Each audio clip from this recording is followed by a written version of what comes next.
चंदनपुर कहने को तो एक छोटा सा शांत गांव था, जहां की सुबह खेतों की मिट्टी की सोंधी खुशबू से शुरू होती थी। यहाँ के लोग जितने मेहनती थे, उतने ही खाने पीने के शौकीन भी। दिन भर धूप में पसीना बहाने के बाद जब शाम की लाली आसमान पर बिखरती, तो पूरे गांव के कदम अपने आप एक ही दिशा में मुड़ जाते, हरिया के चिकन रोल के ठेले की तरफ। हरिया, जो एक छोटे से घर में अपने बड़े भाई बनवारी और भाभी चंपा के साथ रहता था। किस्मत ने इस परिवार को खुशियों के साथ साथ एक दर्द भी दिया था। चंपा भाभी की तबीयत हमेशा खराब रहती थी, मानो बिस्तर से उनका पुराना नाता हो। इसी वजह से बड़े भाई बनवारी कभी घर से बाहर नहीं जा पाते थे। वो घर पर ही रहकर अपनी पत्नी की तीमारदारी करते और साथ ही साथ अपने छोटे भाई के लिए वो जादुई चिकन रोल और उसके खास मसाले तैयार करते। जब रोल तैयार हो जाते तो हरिया उन्हें ठेले पर लाद कर गांव के छोर पर अपनी दुकान सजा लेता। शाम ढलते ही ठेले पर भीड़ जुटने लगी। तभी गांव के 2 नियमित ग्राहक वहां पहुंचे। एक थी गांव की महिला सरला भाभी और दूसरा था सलीम।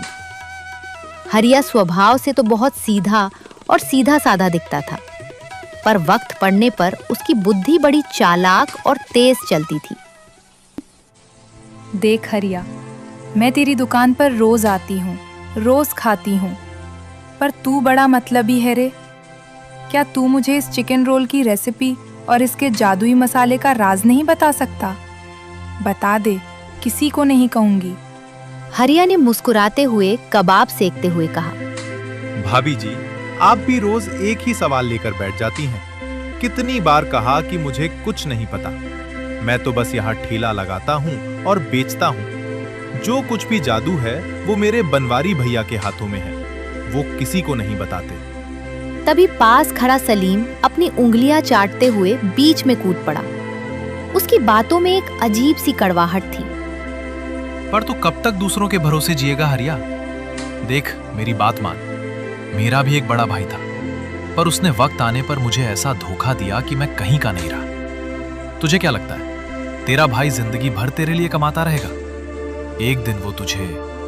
सलीम अपनी बात पूरी भी नहीं कर पाया था कि हरिया की आंखों में अंगारे उतर आए। सलीम भाई, खाना है तो शांति से खाओ, पर मेरे भैया के खिलाफ अगर एक शब्द भी जुबान से निकाला तो मुझसे बुरा कोई नहीं होगा।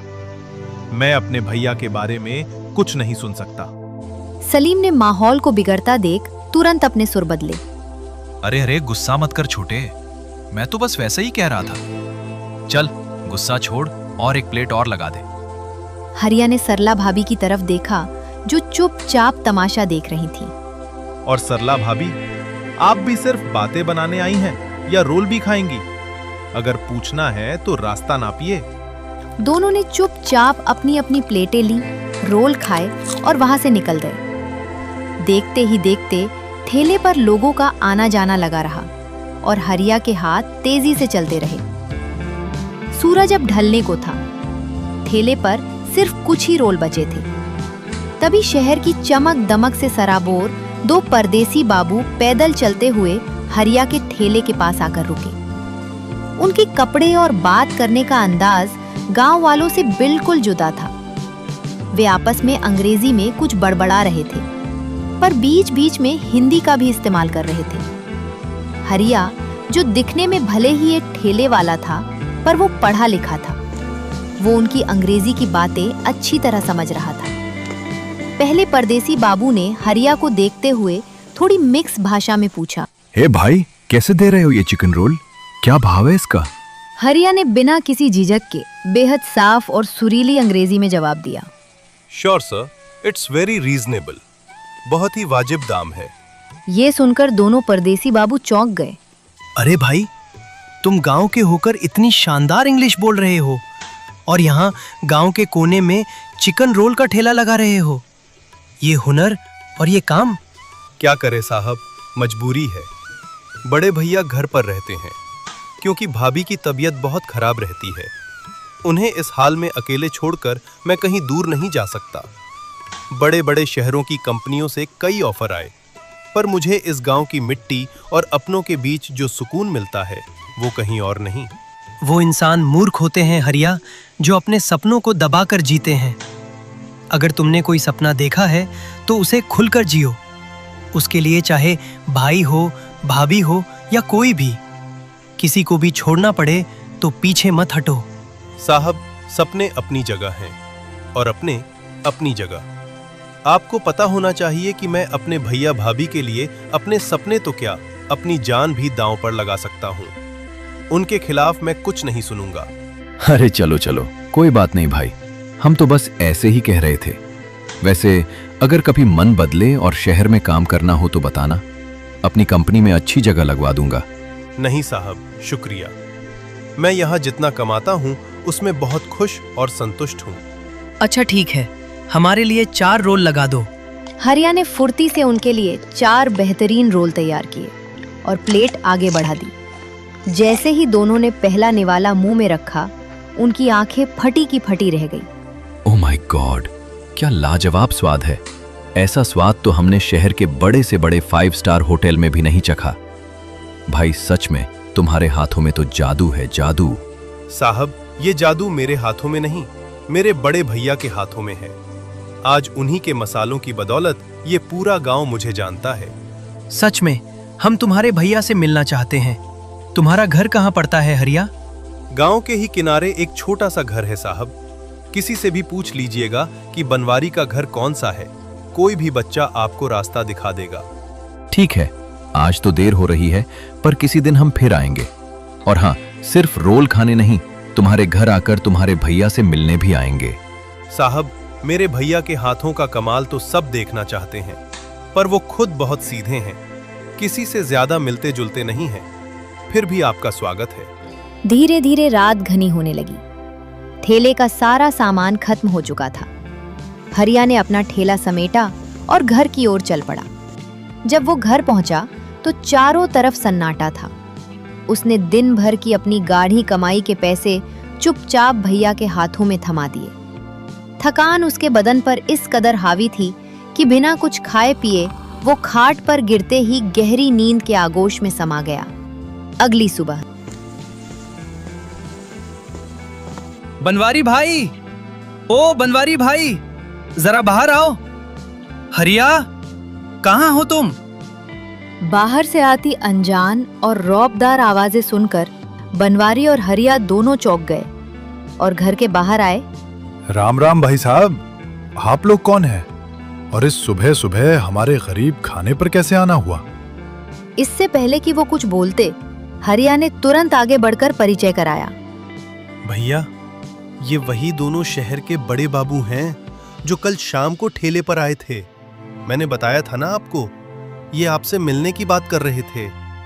जी बोलिए साहब, इस गरीब से क्या काम आन पड़ा? देखो बनवारी, हम शहर से यहाँ सीधे तुम्हारे पास एक ऐसा ऑफर लेकर आए हैं जो तुम्हारी पूरी जिंदगी बदल देगा। हम तुम्हें नकद 10 लाख रुपए देंगे, और सिर्फ यही नहीं, शहर के सबसे बड़े अस्पताल में तुम्हारी पत्नी का पूरा इलाज हमारी कंपनी अपने खर्चे पर करवाएगी। 10 लाख रुपए और भाभी का इलाज। ये शब्द सुनते ही जैसे उस छोटे से आंगन में हवा ठहर गई।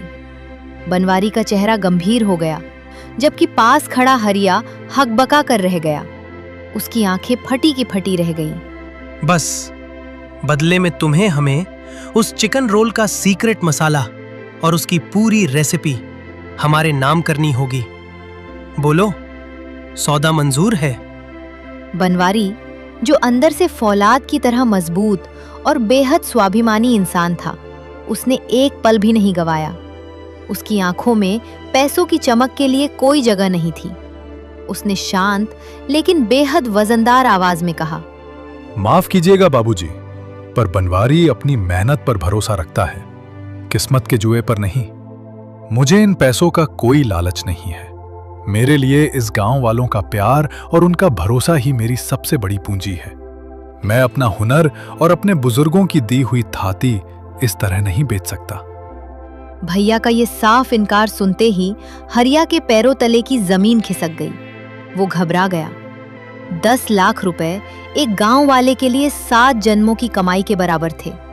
वो तुरंत बनवारी से बोला, भैया, आप क्या कह रहे हो? जरा सोचो तो। चुपके से हाँ कर दो ना। 10 लाख रुपए बहुत होते हैं भैया। आपको नहीं लगता कि इतने पैसों में हमारा पूरा घर सुधर जाएगा? हमारी सारी गरीबी कट जाएगी। सबसे बड़ी बात, भाभी का बड़े शहर में अच्छा इलाज हो जाएगा। वो ठीक होकर अपने पैरों पर खड़ी हो जाएंगी। हम अच्छे पक्के मकान में रहेंगे और रेसिपी ही तो मांग रहे हैं। इसमें क्या बुराई है? छोटे, तू अभी बच्चा है, दुनिया की चालाकी नहीं समझता। आज अगर मैंने चंद पैसों के लालच में आकर अपनी ये रेसिपी इन्हें बेच दी ना, तो यही लोग इसे बड़े बड़े होटलों और शहरों में ले जाएंगे और वहां गरीबों का खून चूसेंगे। वो स्वाद जो आज एक गरीब मजदूर को चंद रुपयों में सुकून देता है, उसे ये तिजोरी में बंद कर देंगे। मुझे ऐसे अमीरों को अपनी रेसिपी नहीं बेचनी जो स्वाद का व्यापार करते हैं। मुझे चंद सिक्कों के लिए अपना ईमान नहीं बेचना। बाबूजी, मेरा अंतिम फैसला यही है। मैं आपको अपने मसाले का राज नहीं बता सकता। आप यहां से जा सकते हैं। चलो, कोई बात नहीं, मत बताओ। तुम्हारी किस्मत ही खराब है तो हम क्या करें? चलते हैं। दोनों गुस्से और खीज में बड़बड़ाते हुए वहां से चले गए। पर जाते जाते उनकी रहस्यमयी और घूरती हुई निगाहें कुछ और ही बयां कर रही थीं। उनके जाते ही बनवारी ने गहरी सांस ली और हरिया से कहा, छोटे, जो बीत गया सो बीत गया। अब देर मत कर, सामान ले जाने की तैयारी कर। धूप चढ़ रही है। मैं जल्दी से रसोई में चलकर चिकन रोल का मसाला और बाकी चीजें तैयार करता हूँ। बनवारी अंदर रसोई में गया और हमेशा की तरह अपने पूरे दिल से मसाले और चिकन रोल तैयार करने लगा। थोड़ी ही देर में रोल बनकर तैयार हो गए। हरिया ने उन्हें सलीके से रखा और भारी कदमों से ठेला लेकर गांव के उसी कोने पर पहुंच गया। अभी दुकान सजे कुछ ही मिनट हुए थे कि गांव के लोग अपनी शाम की भूख मिटाने आने लगे। हरिया लोगों को रोल परोस ही रहा था कि अचानक वहां का माहौल बदल गया। भीड़ के बीच से रास्ता बनाते हुए एक पढ़ी लिखी रसूखदार मैडम और उनके साथ खाकी वर्दी में एक पुलिस वाला ठेले की तरफ बढ़े। पुलिस वाले को देखते ही हरिया का दिल जोर से धड़कने लगा। गांव का सीधा साधा लड़का कानून और पुलिस के पचड़े से डर गया। उसके माथे पर पसीने की बूंदें छलक आईं। मैडम ने ठेले के पास आकर हरिया को गौर से देखा और पूछा, तुम ही हरिया हो? जी मैडम, मैं ही हरिया हूँ। बताइए मैडम, मुझसे कोई गलती हो गई क्या? मैं तो बस यहाँ ईमानदारी से। डरो मत हरिया, हम यहाँ तुम्हें पकड़ने नहीं आए हैं। दरअसल कल शहर के जो 2 आदमी तुम्हारे घर 10 लाख का ऑफर लेकर आए थे, वो मेरी ही विरोधी कंपनी के लोग थे। मुझे पता चला कि तुम्हारे बड़े भाई ने उनका वो बड़ा ऑफर सिर्फ अपने स्वाभिमान के लिए ठुकरा दिया। मैं ऐसे ईमानदार हुनर की कद्र करना जानती हूँ। जी मैडम, तो फिर आप यहाँ? मैं यहाँ तुम्हारे साथ एक ईमानदारी का सौदा करने आई हूँ। मैं चाहती हूँ कि मेरी कंपनी के फूड कोर्ट के लिए तुम मुझे रोज के 530 चिकन रोल बनाकर दो। क्या तुम और तुम्हारे भाई मिलकर रोज इतने रोल हमारी कंपनी भिजवा सकोगे? रोज के 530 रोल का इतना बड़ा ऑर्डर! हरिया की आंखें खुशी से चमक उठीं। लेकिन इस बार उसमें सीधे फैसला नहीं लिया। उसने संभल कर कहा, मैडम, सौदा तो बहुत बड़ा है, पर मुझे इसके लिए अपने बनवारी भैया से बात करनी पड़ेगी। रेसिपी और मसालों का हक सिर्फ उन्हीं का है। बात करने की कोई बात नहीं, तुम आराम से पूछ लेना। लेकिन अभी तुम्हारे पास जितने भी चिकन रोल हैं, वो सारे के सारे पैक कर दो। मैं आज ही इन्हें अपनी कंपनी के लोगों को चखाना चाहती हूँ। हरिया ने खुशी खुशी फुर्ती से ठेले के सारे रोल पैक करके मैडम को दे दिए। मैडम ने उसे पूरे पैसे दिए और वहां से चली गई। अभी शाम पूरी तरह ढली भी नहीं थी कि हरिया खाली ठेला लेकर वापस घर पहुंच गया। इतनी जल्दी भाई को घर लौटते देख बनवारी हैरान रह गया। क्या हुआ छोटे, आज इतनी जल्दी घर आ गया? सब खैरियत तो है ना? भैया, आज तो गजब हो गया। शहर की एक बहुत बड़ी कंपनी की मालकिन खुद पुलिस वाले के साथ हमारे ठेले पर आई थी। उन्होंने हमारे रोल का स्वाद और आपकी ईमानदारी की कहानी सुनी थी। उन्होंने हमारे साथ एक बड़ा सौदा किया है। हमें अब उस कंपनी के लिए रोज के 530 चिकन रोल बनाकर देने हैं। कोई बात नहीं छोटे, अगर वो हमारी मेहनत की कद्र कर रही हैं तो हम उनके लिए रोज इतने रोल बना देंगे। सच में भैया, आप तैयार हो गए? थैंक यू भैया। अगली सुबह जब सूरज की पहली किरण भी ठीक से जमीन पर नहीं उतरी थी और हरिया सोकर जगा भी नहीं था, बनवारी रसोई में पसीना बहाकर कंपनी के लिए रोज के 530 रोल बनाकर तैयार रख चुका था। सिर्फ यही नहीं, उसने अपने गांव वालों के लिए हमेशा की तरह अलग से रोल भी तैयार किए थे।